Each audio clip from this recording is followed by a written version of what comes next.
Hi guys, welcome back to the Art of Server. So in today's video, we're going to revisit the Dell T7910. It's been quite a while since we've looked into this machine.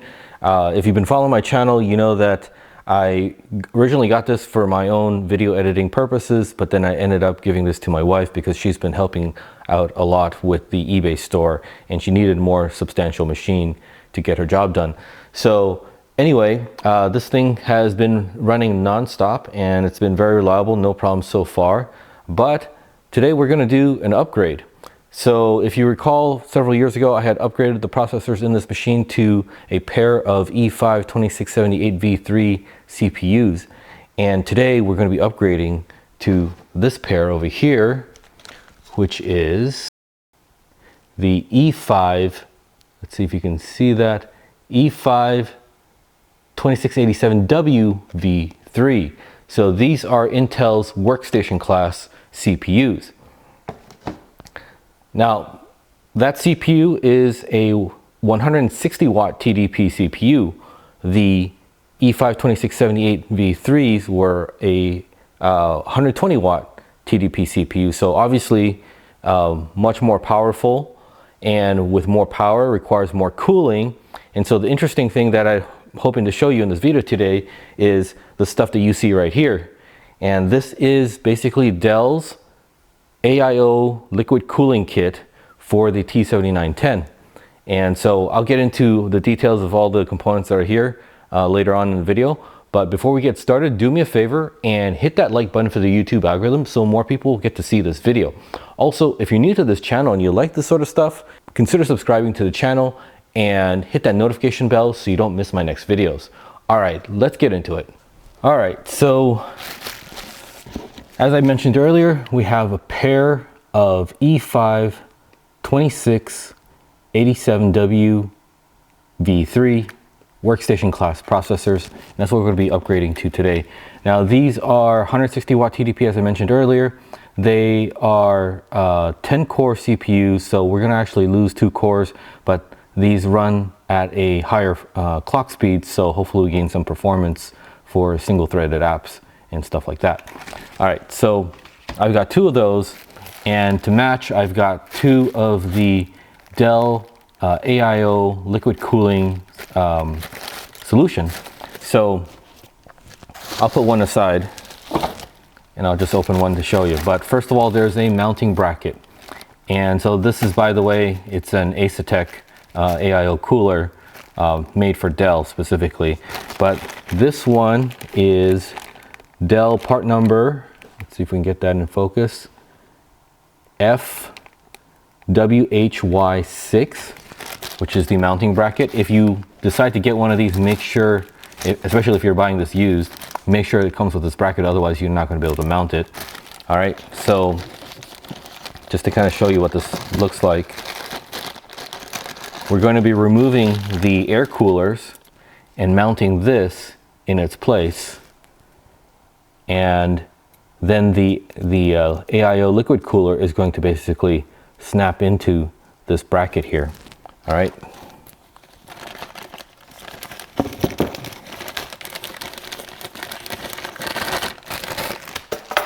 Now here is that AIO liquid cooler. Sorry, a little dusty here. All right, so this is a brand new unit. And so it's got the factory thermal paste already applied. If you get a used one, you might have to reapply the thermal paste. But this is Dell part number TMJK2. So let me show that to the camera there so you can see it. TMJK2. So if you're going to be getting one of these, that's the part number you're going to be looking for. And by the way, I'm going to leave links down in the video description so that you know, if you guys want to shop for any of these parts, you'll be able to click on my links. And by the way, they're affiliate links that'll help my channel out if you use them to shop for your stuff. But I'll have links that will help you find those items on eBay. So this is basically a water pump down here with the mounting plate that transfers the heat, and it pumps the water through these pipes here into this radiator, and between the pump and the radiator right here is a fan. There's actually also some mounting holes right here. So I think you could, if you wanted to, add another fan up here for a push-pull configuration on this radiator. But I don't think we're going to need to do that. So anyway, this just basically replaces the air cooler and plugs in to the fan header. Now this is not a standard fan header, so that's why this is custom built for Dell. Now I don't know what the pin out here is, but it is like a 5-pin connector. So, you know, whatever it is, it's not your typical PWM or you know, fan header basically. So, but anyway, this will plug in to the motherboard where the air coolers are plugged into right now. So this is basically like a very simple one-for-one swap of the air cooler to a liquid cooling solution. Now, one thing that I noticed that kind of bugs me, might not bug you too much, but the applied thermal paste from the factory is this round circle. And if you look at the CPU, obviously the IHS surface is much bigger than that. And so, and that's not really thick enough from what I can tell. Let's see if I can pull this off and show you. But this is a very thin layer of thermal paste, which is normally, you know, not a problem if that's the surface that you want to make contact with. But yeah, I think that's a little bit small and kind of the wrong shape for this processor. So I'm actually going to be applying some of my own thermal paste on this just to make sure that the whole IHS has full contact with the copper plate here. So, all right. Now, you may be wondering, so this is mounted inside the case. It's going to draw air in this way, blow it out through the radiator to remove all the heat that the water pump is pumping through this radiator. Well, where does that heat go? You certainly don't want it to just kind of circulate inside the case. And so that's what is in this box here. All right, so let me put this away for a second.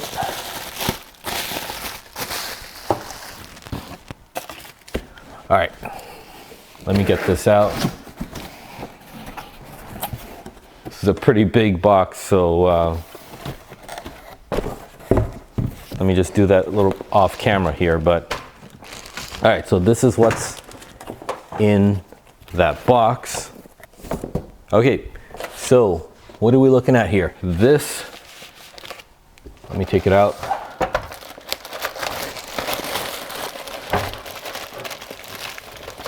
This is kind of a hard to find part, actually. I mean, you can still find it. It's not like impossible to find, but it's not easy to find either. But it is a replacement side panel for the T7910. And as you'll notice, it has these vented cutouts for those AIO coolers, the thing that I just showed you earlier. So that's how it's going to get the heat out. Basically, that fan is going to be pumping the hot air out of that radiator, and it's going to come out the side here. And so that way you'll kind of keep that hot air out of the chassis. So anyway, this is the solution to Dell's T7910 for liquid cooling, basically. Now let me also give you the part number to this. This is Dell part number, let's see here, what is this? Bring it to the camera here if you can see it. Okay, so let me just read it to you. It is NVY9X. All right, so if you are going to go with this AIO liquid cooling solution for your T7910, other than getting the bracket and that AIO cooler, you're also going to want to get this side panel. Of course, you know, if you're pretty handy, you could probably take the original side panel that's not vented and maybe cut some holes in and stuff like that. But that might be more hassle than it's worth for some people. So anyway, if you can find this, I think it's probably easier just to get the side panel that's already cut. All right, so let's go ahead and get that T7910 up here and start doing the upgrade.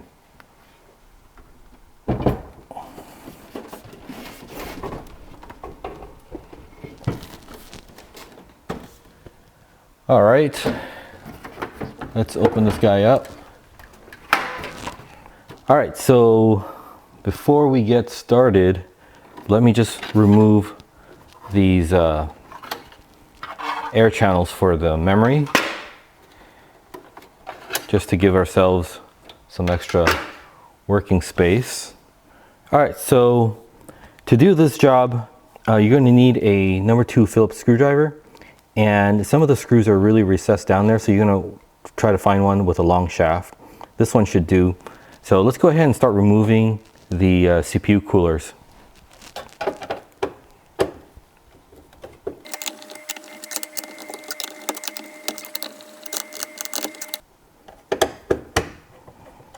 All right, looks like I got all the screws loose.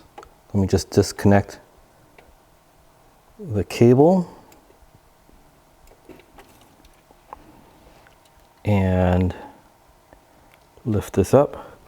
So just to show you guys, okay, so now it's a 5-pin connector, but this one only has what appears to be 4 wires. So this might just be kind of a regular PWM signal in this kind of special connector. I think when I was looking at the AIO earlier, that actually had 6 wires. So the signaling might indicate to the motherboard that there's a liquid cooler or something like that. But anyway, all right, let's go ahead and remove the other one.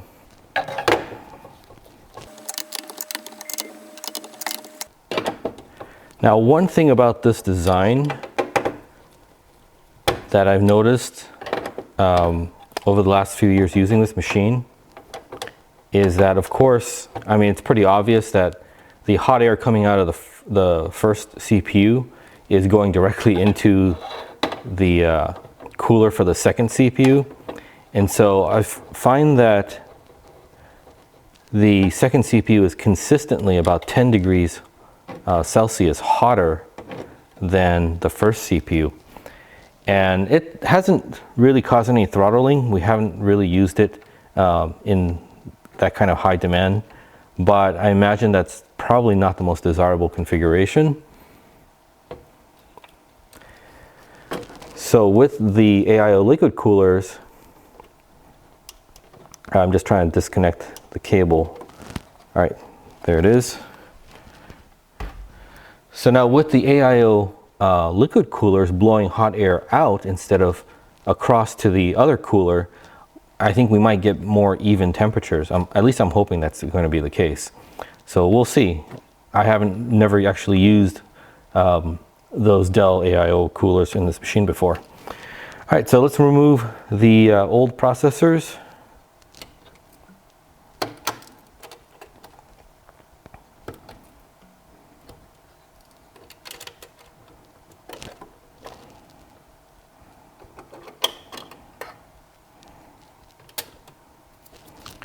All right, I don't like to leave the pins exposed too long, so let me just kind of get the replacement processors ready here.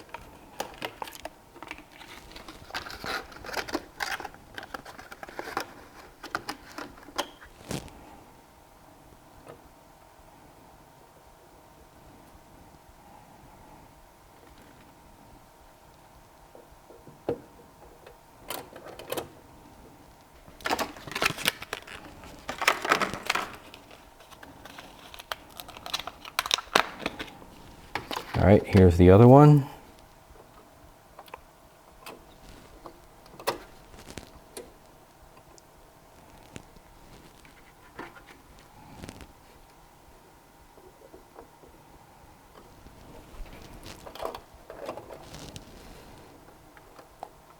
All right. Go ahead and clamping it down.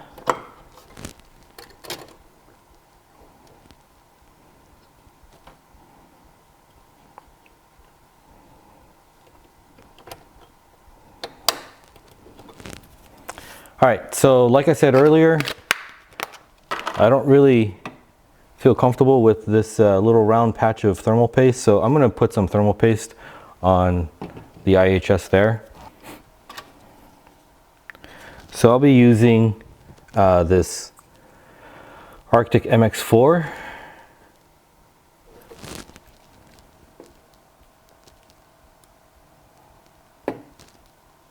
I know people get really religious about their application method and all that. I prefer to manually spread out the thermal paste just so that I know it's evenly distributed no matter what. I know people go for the pea size in the middle and let it kind of squish out.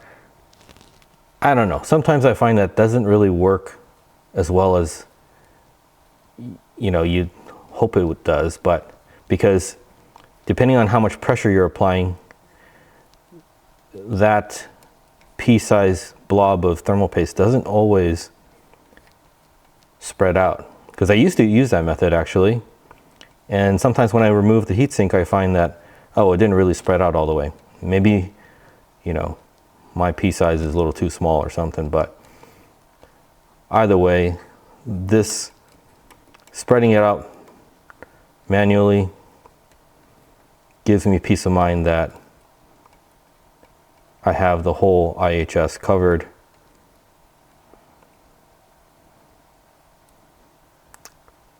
So this is what I do.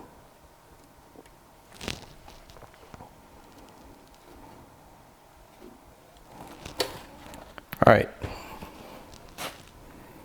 all done there. And now for the mounting brackets.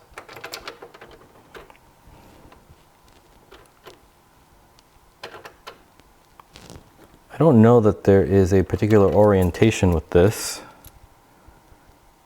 It kind of looks symmetrical in all four sides, so hopefully that'll just work. All right, let's start screwing this thing down.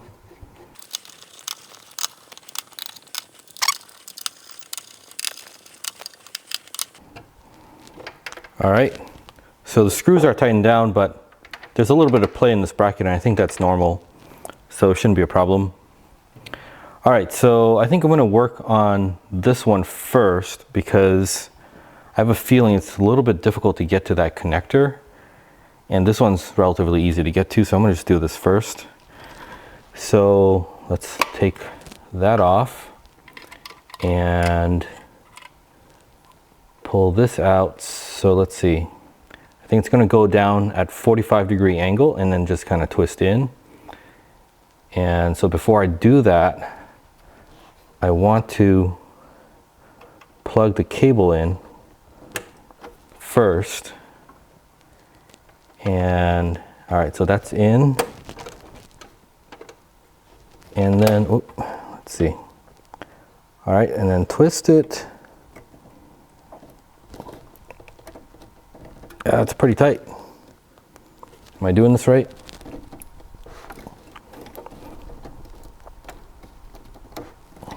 I'm moving the whole machine.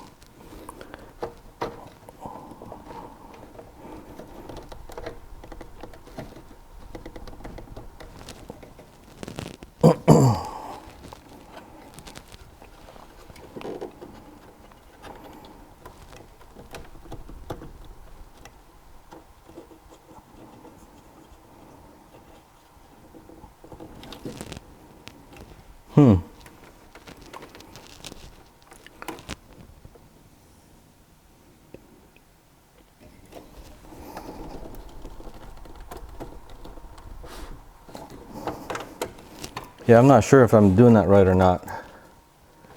Let me take it out briefly.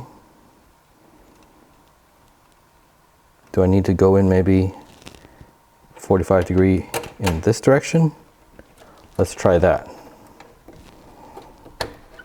Okay, so I guess it's very particular about how you start. That was certainly a lot easier starting from this direction. So good to know. keep that in mind for the next one. All right, next one. Here we are. Gonna remove this cover, and let me just pull the wire lead out, and that's gonna be pretty easy to get into. So I'm gonna start this way first, just like the other one. Okay, you can feel the making contact. Yep, so definitely that's a lot easier. Let me plug in the cable, and now we just got to put these air shrouds for the memory channels back.